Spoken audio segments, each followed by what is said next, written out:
ఏది అయినా ట్రై చెయ్యి ఆచి చికెన్ మసాలా. ఆచి chicken masala.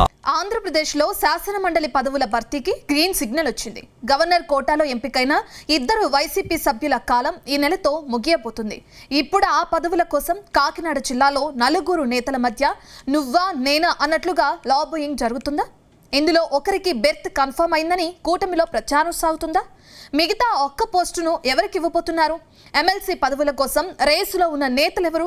Let's watch the story.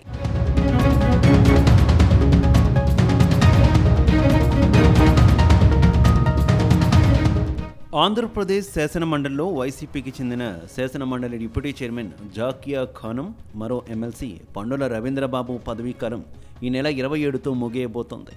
ఈ పదవుల కోసం కూటమి పార్టీలో ఇప్పటి నుంచి తీవ్ర పోటీ నెలకొంది. ఈసారి ఎమ్మెల్సీ పదవిని తమకే ఇవ్వాలని కాకినాడ జిల్లాకు చెందిన టీడీపీ సీనియర్, జూనియర్ నేతలు ఆ సీటుపై కర్చీఫ్ వేసేశారు. పండుల రవీంద్రబాబు అమలాపురం ఎంపీగా పనిచేసినప్పటికీ కాకినాడలోనే నివాసం ఉంటున్నారు. దాంతో కాకినాడ కోటాలో ఖాళీ అయ్యి ఆ సీటు అక్కడి నేతలకే ఇవ్వాలని తెలుగు తమ్ముళ్ళు డిమాండ్ చేస్తుండడం హాట్ టాపిక్గా మారింది. అయితే గవర్నర్ కోటాలో భర్తీ చేసే ఎమ్మెల్సీ పదవి కాకినాడకు చెందిన ఎవరికి దక్కుతుందోనని కూటమి నేతల్లో తెగ ఆసక్తి నెలకొంది.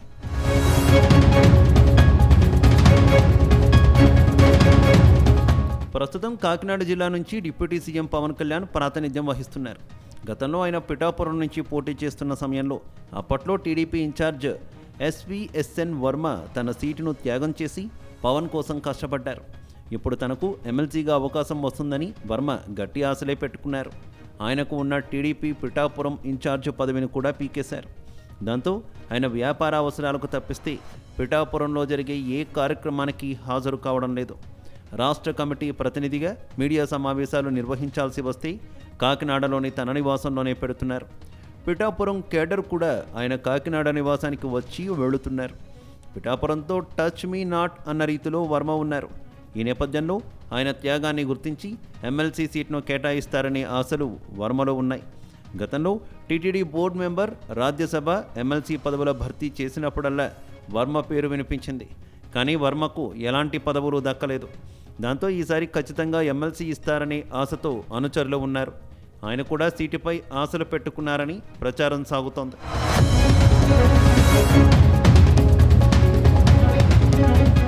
మరోవైపు టీడీపీ సీనియర్ నేత యనమల రామకృష్ణుడు సైతం తీవ్ర అసంతృప్తిలో ఉన్నారు. 1983 నుంచి 6 సార్లు ఎమ్మెల్యేగా గెలిచిన రికార్డు ఆయన సొంతం. ఆ తర్వాత ఒకసారి ఎమ్మెల్సీగా సేవ చేశారు. ఇప్పుడు యనమల పేరు కూడా ఎమ్మెల్సీ పదవుల భర్తీలో ప్రముఖంగా వినిపిస్తోంది. ఇటీవల రాజ్యసభ పదవుల భర్తీ సమయంలో యనమల పదవిని ఆశించారు. కానీ ఎంపీ సానా సతీష్కు రెండవసారి అవకాశం ఇచ్చారు.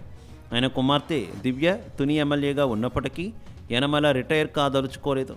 బీసీ కోటాతో పాటు పార్టీలో ఆయన చేసిన త్యాగాలు, సేవలు గుర్తించి ఆయనకు సీటు ఇవ్వాలని ఆయన అనుచరులు కోరుతున్నారు. యనమల రామకృష్ణుడుకు ఖచ్చితంగా సీటు వస్తుందన్న నమ్మకం పార్టీ కేడర్ వ్యక్తం చేస్తోంది. అధినేత చంద్రబాబుకు ఆయనకు అలాంటి అనుబంధం ఉందని అంటున్నారు. అయితే పదవుల పందారంలో పూర్తిగా లోకేష్ మాట మాత్రమే చెల్లుబాటు అవుతుంది. యనమలకు లోకేష్కు మాత్రం పొసగదు. దీంతో సీటు కష్టమేనని ఆయన వ్యతిరేకులు చెబుతున్నప్పటికీ యనమలకు ఖాయమన్న ప్రచారం ఎక్కువగా జరుగుతోంది.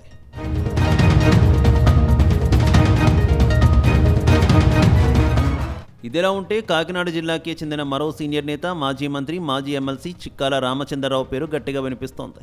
ఆయన తాళ్లరేవు అసెంబ్లీ నుంచి 5 సార్లు ఎమ్మెల్యేగా, 2 సార్లు మంత్రిగా, ఒకసారి జిల్లా పార్టీ అధ్యక్షుడిగా పనిచేశారు. మరోసారి ఎమ్మెల్సీగానూ అవకాశం దొరికింది. తాళ్లరేవు అసెంబ్లీ రద్దయి నూతనంగా కాకినాడ రూరల్ ఏర్పడిన తర్వాత ఆయనకు సొంత నియోజకవర్గం అంటూ లేకుండా పోయింది. కాకినాడ రూరల్ పరిధిలోని సిరిపురం ఆయన స్వగ్రామం కావడంతో కాకినాడ రూరల్ ప్రతినిధిగా చెప్పుకుంటున్నారు. కాగా మొన్నటి రాజ్యసభ సీటును ఆయన ఆశించారు.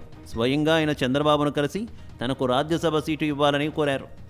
ఇప్పటి వరకు చిక్కాల తనకు ఏ పదవి కావాలని అధిష్టానాన్ని కోరలేదు. మొట్టమొదటిసారి పదవి కోసం చంద్రబాబును కలిశారు. 5 సార్లు ఎమ్మెల్యే, 1 సారి ఎమ్మెల్సీ, 2 సార్లు మంత్రిగా చేసినప్పటికీ ఆయన సాధారణ కార్యకర్తలాగే వ్యవహరిస్తారు. దాంతో ఆయనకు ఎమ్మెల్సీ ఇవ్వడం ద్వారా పెద్దల సభకు గౌరవం తేవాలని ఆయన అనుచరులు కోరుతున్నారు. దీనిపై టీడీపీ హైకమాండ్ నుంచి ఇప్పటి వరకు స్పష్టత రాలేదని తెలుస్తోంది.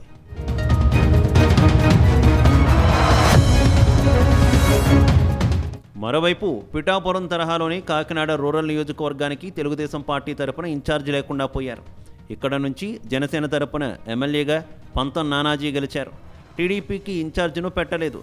మాజీ ఎమ్మెల్యే పిల్లి అనంతలక్ష్మి, సత్యబాబు దంపతులు తిరిగినప్పటికీ వారు రాజీనామా చేస్తానని హెచ్చరించడం కొంతకాలం పార్టీ కార్యక్రమాలకు దూరంగా జరిగినటువంటి నేపథ్యంలో రూరల్ టీడీపీ కోఆర్డినేటర్గా ఉన్న కటకంశెట్టి బాబీకి బాధ్యతలు అప్పగించారు. తన సొంత నిధులు వెచ్చించి ఆయన నియోజకవర్గంలో తిరుగుతున్నారు. ప్రస్తుతం పార్టీ కార్యక్రమాలు ఆయన ఆధ్వర్యంలోనే జరుగుతున్నాయి. పిల్లి అనంతలక్ష్మి 2 సార్లు ఎమ్మెల్యేగా పనిచేశారు. ఒకసారి సంపార నుంచి, మరోసారి రూరల్ నుంచి వయోభారంతో పాటు గత ఎన్నికల్లో వారి కుమారుడు జనసేనకు కాకుండా వైసీపీకి పనిచేశారు. ఈ విషయాన్ని అధిష్టానం దృష్టికి జనసేన ఎమ్మెల్యే నానాజీ తీసుకువెళ్లడం జరిగింది. అలాగే ఎమ్మెల్యే నానాజీ తమను కలుపుకోవడం లేదు, తనను అవమానిస్తున్నారంటూ కోఆర్డినేటర్ పదవికి అనంతలక్ష్మి, సత్యబాబు రాజీనామా చేశారు. ఈ నేపథ్యంలో రూరల్కు పెద్ద దిక్కుగా బాబీ మారారు.